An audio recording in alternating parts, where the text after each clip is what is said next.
जय श्री कृष्णा दोस्तों। हर हर महादेव। कैसे हैं आप सब? स्वस्थ और सुरक्षित होंगे। दोस्तों, आज मैं मंगलवार की शाम को रात्रि में, शाम को भी नहीं रात्रि में, एक ऐसा उपाय बताने वाली हूँ। आप कितने भी विकट संकट में पड़े हों, कितने भी कष्ट में पड़े हों, कितनी भी परेशानियां आप पर हो, कर्ज बहुत ज़्यादा चढ़ गया है, धन की प्राप्ति ही, घर का गुजर बसर ही मुश्किल से हो रहा हो, कोई शत्रु आपका बहुत आपके ऊपर वार करने को तैयार बैठा है, बुरी तरह से पीछे लगा हुआ है और लग रहा है आपको कि ये मैं परेशानी से कैसे निकलूं। कोई भी परेशानी है, आपके पास काम धंधा नहीं है, पर्याप्त आमदनी नहीं है, आप जिस नौकरी के लिए प्रयास कर रहे हैं वो प्रयास पूरा नहीं हो पा रहा, सफल नहीं हो पा रहा। आज जो मैं उपाय बताने वाली हूँ, ऐसा हो ही नहीं सकता कि इस उपाय को करने के बाद, इस कार्य को करने के बाद, क्योंकि कहते हैं ये कार्य करने से स्वयं हनुमान जी का सिंहासन तक डोल उठता है। श्री राम भक्त हनुमान आपका वह कार्य अवश्य पूरा करते हैं, करना ही पड़ता है उन्हें। अब हनुमान चालीसा तो कई लोग प्रतिदिन करते हैं और पूरे श्रद्धा से, पूरी भक्ति से करते हैं, लेकिन हमें कैसे करना चाहिए हमें यह नहीं मालूम होता। हम इसके लिए क्या हमारे नियम होते हैं।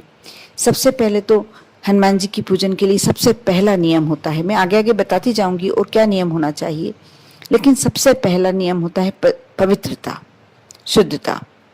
आप जब भी हनुमान जी का ध्यान करने बैठे, उनका पाठ करने बैठे, उनका पूजन करने बैठे, अपने मन को भी पवित्र रखें और अपने तन को भी पवित्र रखें।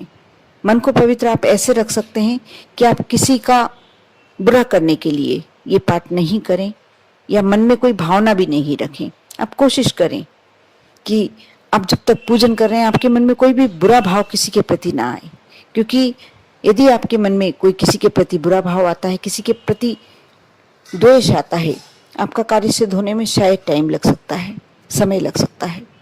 क्योंकि हनुमान जी की चौपाई में ही है कि कपट छल छिद्र मोहे न भावा।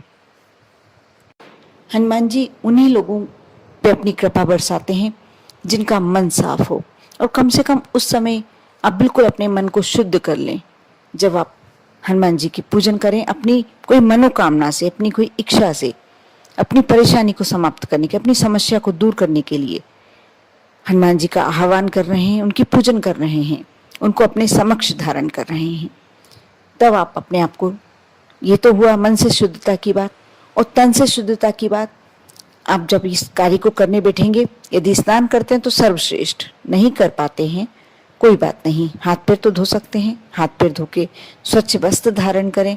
आप यदि कहीं बाहर से घूम कर आए हैं, बाहर जाकर आए हैं, कितने लोगों से मिले होंगे, उसमें कितने नेगेटिव होंगे, आपको मालूम है कि किनके विचार आपके प्रति क्या है। उसी वस्त्र को लेकर जब आप पूजन करने बैठ जाते हैं, भगवान जी का हवन करने बैठ जाते हैं, तो वो नकारात्मकता तो आपके अंदर प्रवेश ही करी हुई होती है, तो आपका कार्य कैसे पूरा हो सकता है। इसलिए प्रयास करें कि साफ स्वच्छ वस्त्र जो आपके घर में रखे हुए हैं, धुले हुए वस्त्र, ऐसा नहीं है कि किसी विशेष रंग के होना जरूरी है या ऊंचे बिल्कुल नए, ये सब गलत बात है, लेकिन हाँ, साफ अवश्य होना चाहिए, स्वच्छ अवश्य होना चाहिए।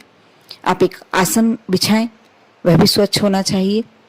और हनुमान जी, यदि आपके यहाँ फोटो या प्रतिमा जो भी है, आप उनकी दिशा दक्षिण दिशा की तरफ, क्योंकि कहते हैं जब हनुमान जी की दक्षिण दिशा की तरफ मुंह करके प्रतिमा जो होती है, उस में से हनुमान जी जल्दी आपकी, शीघ्र आपकी मनोकामना पूर्ण करते हैं। साक्षात ऐसा लगता है कि तुरंत सुन के तुरंत आपका कार्य पूरा कर देंगे। ऐसा आप अपने घर के बड़ों से, वरिष्ठ लोगों से पूछ के देखना, या किसी विद्वान पंडित से पूछ के देखना। ये बिल्कुल अक्षर से सही है कि दक्षिण मुखी हनुमान हमेशा आपकी मनोकामनाएं शीघ्र पूरी करते हैं, ऐसा कहा जाता है और ये सच भी है। यदि प्रयास कर सकते हैं, आप कर सकते हैं अपने घर में ऐसा, तो आप दक्षिण, एक यदि नहीं है ऐसी, तो आप एक चौकी घर में बिछाएं, उस पर लाल स्वच्छ कपड़ा बिछाएं और उस पर यदि फोटो है तो भी आप लगा सकते हैं कुछ देर के लिए, फिर भले ही आपका जो स्थान है उन्हें उसी स्थान पर रख दीजिए, लगा दीजिए, लेकिन उस समय के लिए। अब आपको करना यह है कि रात्रि में मंगलवार, यह कार्य मंगलवार या शनिवार कर सकते हैं, लेकिन मंगलवार को अति श्रेष्ठ होता है। आप चौकी बिछाकर उसमें हनुमान जी दक्षिण दिशा की तरफ, आपका मुख होना चाहिए उत्तर की ओर, और भगवान जी की प्रतिमा होनी चाहिए दक्षिण की दिशा, यानी आमने सामने। आपने एक आसन बिछाया और शुद्ध घी, शुद्ध गाय का घी, भैंस का घी नहीं। यदि नहीं मिल पाता है कोई बात नहीं, आप तिल के तेल का दीपक भी लगा सकते हैं। और यदि आपकी कोई विशेष समस्या है, बहुत ही बड़ी परेशानी है, तो आप काले तिल का तेल लगाएं, उसमें उसका दीपक लगाएं। वह आपका शीघ्र, कोई शत्रुओं पर विजय प्राप्त करना है, या कोई ऐसे केस में, कोर्ट केस में फंसे हुए हैं जो बहुत सालों से सुलझ नहीं रहा और आप उस केस में सही हैं, आपकी तरफ से कोई गलती नहीं हुई है, तो आप तिल के तेल में, काली तिल्ली का जो तेल होता है वह तेल ले लें, नहीं तो तिल का तेल ही ले लें साधारण। उसमें दीपक लगाएं। एक कलश तांबे का, यदि तांबे का है तो बहुत ही अच्छा, नहीं है तो आप स्टील का भी ले सकते हैं, कोई दूसरी धातु का भी ले सकते हैं। रखें, कलश को जल से भर लें और कलश को आप ईशान कोण की तरफ, अपनी पूर्व दिशा की और पूर्व उत्तर की दिशा की तरफ अपने और रखें। यदि चौकी पे स्थान है तो चौकी पर रखें, नहीं तो नीचे भी रख सकते हैं।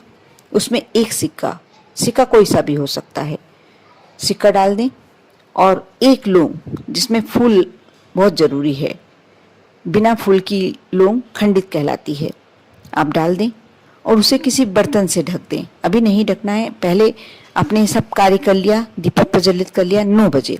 जैसे आज आपने 9 बजे शुरू किया है तो आपको लगातार यह कार्य 9 बजे ही करना है, इस बात का विशेष ध्यान रखें। यदि 9 बजे आपको टाइम नहीं मिल पाता है, फुर्सत नहीं मिल पाती, तो अपने जो समय आपको मिल पाता है रात्रि में 9 से 12 के बीच में, उस समय पर करें, कि आपको प्रतिदिन उसी समय पर करना है। आपको यह कार्य 3 दिन, 5 दिन, 7 दिन, 11 दिन, इनमें से कभी भी, कितने दिन भी कर सकते हैं। सर्वश्रेष्ठ होता है 11 दिन करना। आपने कलश में सिक्का डाल लिया, एक लौंग डाल ली, जल भर लिया, दीपक लगा दिया। यदि गाय के घी का है तो गाय का घी का लगा लें, और यदि तिल के तेल का लगा रहे हैं तो तिल के तेल का लगा लें। दीपक प्रज्वलित किया। अब आपको करना है 3 बार हनुमान चालीसा का पाठ। उसके बीच में आपको ना उठना है, ना किसी से बात करना है, बिल्कुल एक ही आसन से ये कार्य करना है। और ये कार्य आपको लगातार, जैसे मैंने बताया, 3 दिन, 5 दिन, 7 दिन, 11 दिन, इतने दिन करना है। और आप चाहते हैं कि आपके कार्य में कहीं से भी बाधा नहीं आए, आपका कार्य शीघ्र ही पूरा हो जाए, तो आप 11 दिन अवश्य करें। उस कलश को वैसे ही भरे रखे रहने दें।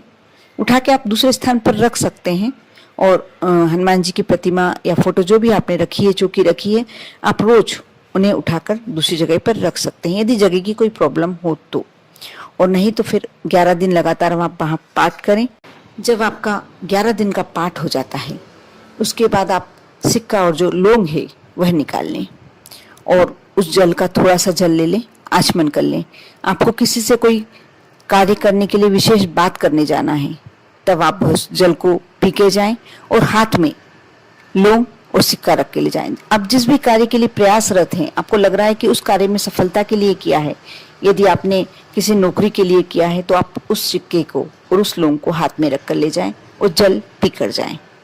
आप चाहें तो उसको जल को भर के थोड़े दिन रख सकते हैं, और थोड़े दिन, 2-4 दिन यदि में काम करना है आपको तो भर के रख सकते हैं, नहीं तो आप एक बार में पूरा जल पी लें। यदि आपके इस परिवार के सदस्य को, किसी मेंबर को कोई परेशानी, उसके लिए कार्य किया है, तो उसे उस जल को पिला दें।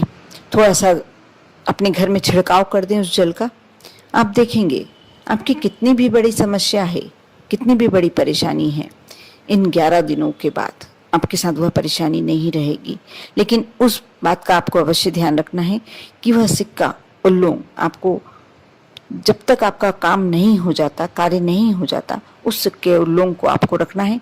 उसके बाद उस लौंग को आप किसी बड़े वृक्ष के नीचे डाल सकते हैं और या जल में प्रवाहित कर सकते हैं। सिक्का आप किसी गरीब को दे सकते हैं, या आप नदी में सिक्के को भी डाल सकते हैं। जैसा भी आपको जो भी लगता है कि आप अपने उपयोग में नहीं लेना है, कुछ दिन चाहें तो आप अपने गले में रख सकते हैं, लेकिन उस सिक्के को आपको अपने उपयोग में नहीं लेना है। इस कार्य को कर कर देखें, इस उपाय को कर कर देखें। यदि कोई बहुत बड़ी समस्या से ग्रस्त हैं तो भी आप देखना इतना पॉजिटिव रिजल्ट्स है। जिसने भी ये कार्य किया है उसने पर्सनली फ़ोन लगा कर कहा है कि ये कार्य मेरा हो चुका है। आपने यह उपाय बिल्कुल ब्रह्मास्त्र है। जो भी ये उपाय कर लेता है उसके ज़िंदगी की सारी समस्याएं दूर हो जाती है। ये मानकर चलिए कि आप ब्रह्मास्त्र का उपयोग कर रहे हैं और आपका खाली नहीं जाएगा। बस कुछ बातों का ध्यान रखेंगे तो आपको पवित्रता का ध्यान रखना है, समय का ध्यान रखना है, और दिन आप पहले संकल्प अपने मन में जब पहले दिन कार्य करेंगे, जब पहले दिन हनुमान चालीसा का पाठ करेंगे, आपको संकल्प लेना होगा मन ही मन कि मैं 3 दिन करूँगा, 5 दिन करूँगा, 7 दिन करूँगा, 11 दिन करूँगा। जितने दिन भी आप कर सकते हैं। वैसे में तो मेरी तरफ से यदि आप मेरे से पूछना चाहेंगे तो मैं कहूँगी कि आप 11 दिन तो करें, क्योंकि हनुमान चालीसा करने में बिल्कुल ज़्यादा टाइम नहीं लगता। और 3 बार हनुमान चालीसा का पाठ करना है, दीपक प्रज्वलित करना है, कुछ विशेष कार्य नहीं है।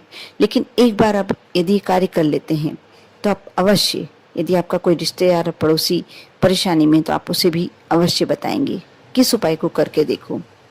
ये बिल्कुल आपको परेशानी से बहुत ही शीघ्र निकाल देगा। कर कर देखें, विश्वास बनाए रखें और आप पर और आपके पूरे परिवार पर हनुमान जी की कृपा तो बनी ही रहेगी। ओम नमः शिवाय।